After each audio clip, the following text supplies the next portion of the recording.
দাঁড় করিয়ে রাখবেন। যে কোনো জিনিসে আপনি আটকে রাখতে পারবেন। কেউ আপনাকে অস্ত্র নিয়ে আপনার পথে ফায়ার করতেছে বা ক্রস ফায়ার করবে বা পিস্তল ঠেকে আছে আপনাকে গুলি করবে, ওর গুলি স্তম্ভন হয়ে যাবে। আপনার দিকে তাকালে ওর সবকিছু স্তম্ভন। ওর হাতে ছুরি আপনাকে কোপ দিবে, ছুরি ঢুকিয়ে দিবে আপনার ফাড়ের ভিতরে, কিন্তু আপনার দিকে তাকালে ওর ছুরি আর কোপ দিতে পারে না, ছুরি জায়গা আটকে যাবে, স্তম্ভন হয়ে যাবে। মানে সর্ববিষয় স্তম্ভন করা, এটা সকল বিষয় সব স্তম্ভন করতে পারবেন। আর নিয়ম কারণ আছে, কিন্তু গোপন ব্যাটটা এখানে নাই। গোপন ব্যাটটা আমি বলে দেবো ইনশাল্লাহ। ভিডিওটা শেষ পর্যন্ত কন্টিনিউ করেন আর গোপন ব্যাটটা জেনে যাবেন, তাহলে এটা মূল্যবান বিদ্যাটা আপনাদের কাজে আসবে। ভবিষ্যতে জীবনে কখনো প্রয়োজন হয়ে যায় বলা যায় না, তাই শিখে রাখুন, জেনে রাখুন কি জিনিস প্রয়োজন হবে। সাধারণ একটা জিনিস প্রয়োজন হবে, গোপন ব্যাটটা নাই। গোপন ব্যাটটা বইতে থাকে না, গোপন ব্যাট নিতে হলে গুরু ধরতে হয়। তো যাই হোক, আমি গোপন ব্যাটটা ইনশাল্লাহ এখানে বলে দিব। আপনারা ভিডিওটা শেষ পর্যন্ত দেখেন। ভিডিওটা শেষ পর্যন্ত না দেখলে গোপন ব্যাট জানতে পারবেন না, আর পরে বলবেন যে হায় কি করলাম, সারা জীবনে মিলিয়ে করতে হবে। তো যাই হোক, কাজের কথা। তো এখানে নিয়ম কারণ আছে। রবিবারে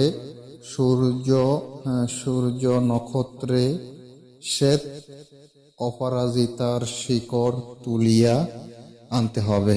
শ্বেত অপরাজিতার শিকড় যারা চিনেন তারা তো তাদেরকে বলা লাগবে না, যারা না চিনেন তারা ইউটিউবে সার্চ দিলেও পাবেন, বা মুরব্বীদেরকেও বললে আপনাদেরকে দেখিয়ে দিবে, বা যে কোনো বানিয়ে পাশের দোকানে গেলেও কিন্তু বলে দিবে, বা ওদের কাছে থাকলে দিবে।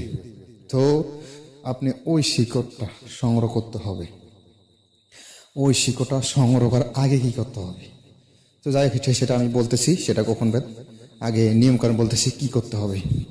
এই শিকড় আপনার মুখে ধারণ করে রাখবেন, আপনার জিভের নিচে রাখবেন বা মুখের ভিতরে রাখবেন। রাখার পর আপনি শত্রু হোক যাই হোক যার কাছে যাবেন, সে বন্ধু বুঝি না শত্রু বুঝি না, আপনাকে দেখা মাত্র ও জায়গাতে স্তম্ভন হয়ে যাবে, মানে জায়গা দাঁড়িয়ে যাবে, আর ও লড়তে ধরতে পারবে না। আপনাকে একটা পাথর মারতেছে, পাথরটা জায়গা আটকে যাবে। একটা ছুরি দিয়ে কোপ দিতেছে, ছুরিটা জায়গা আটকে যাবে। পিস্তল দিয়ে গুলি করতেছে, গুলিটা জায়গা আটকে যাবে। অল বিষয়, অল দ্য সব অল বিষয় স্তম্ভন করা যায়। তো আপনারা আগে করেন, নিয়ম কানুনটা ভালো করে শোনেন।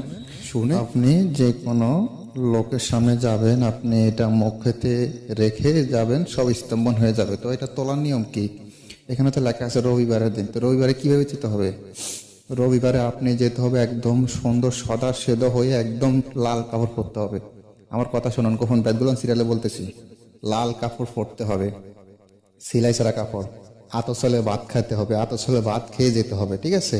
কোনো মহিলা বা কারোর সাথে দেখা করতে পারবেন না, মানে কোনো মহিলার ছায়া যাতে চলে না পড়ে, কারোর সাথে কথা বলতে পারবেন না, গোপনে চলে যাবেন, ঠিক আছে? কোনো লোকের সাথে কথা বলতে পারেন না, যে কোথায় যাচ্ছেন না বলার দরকার নেই। সোজা ঘর থেকে বের হয়ে নিসমিনসে হাঁটা ধরবেন, গাছের গোড়ায় গিয়ে গাছটাকে জাগ্রত করবেন। বৃক্ষ জাগো, বৃক্ষ জাগো, বৃক্ষ জাগো, যে কাজে লাগাই তোমার সে কাজে লাগো। দোহাই তোমার আল্লাহ মোহাম্মদ, দোহাই তোমার ধর্মের, দোহাই তোমার আল্লাহ মোহাম্মদ, দোহাই তোমার ধর্মের। হ্যাঁ, এই মিলে বলে আপনি গাছে 3টা টোকা দিবেন, গাছের গোড়া গাছটা উপরে নেবেন। উপরে নেওয়ার পরে আপনি ওই শিকড় সুন্দর মতো আগে বাসা নিয়ে আসবেন। বাসা নিয়ে এসে লাল কাপড় দিয়ে সুন্দর করে পেঁচিয়ে ধুয়ে দিবেন আপনার ঘরের ভিতরে। যখন প্রয়োজন হয় একটি শিকড় নিয়ে আপনি গাছের থেকে আগে শিকড়টা সংগ্রহ করে নিতে পারেন। তো ওই শিকড় মুখে ধারণ করে আপনি যে কোনো লোককে স্তম্ভন করেন, বা কোথায় যাচ্ছেন, বিপদ আপদে তো কোনো হাত পা নাই, সুন্দর মতন চলে যাবেন। গিয়ে আপনি দেখছেন কোথায় সামনে আপনার বিপদ আছে, আপনি মুখের ভিতরে রাখছেন। হঠাৎ আপনাকে গুলি করার সাথে সাথে আপনাকে গুলি করতে চাইবে বা ছুরি দিয়ে কোপ দিতে চাইবে, আপনি ওদিকে তাকাবেন, শেষ, ওর খেলা শেষ, জায়গা আটকে যাবে। তো যাই হোক বিয়াস, এখন তো ভালো থাকবেন, সুস্থ থাকবেন, আমার জন্য দোয়া করবেন। ভিডিওটি শেষ পর্যন্ত দেখার জন্য ধন্যবাদ। ধন্যবাদ। তো বাবা প্রেমের তাবিজ দাও না আমায় গলায় ঝুলাইয়া, যেন আমি প্রেম করতে পারি মাইয়া পটাইয়া, একটা সুন্দরী মাইয়া আমায় দাও না পটাইয়া।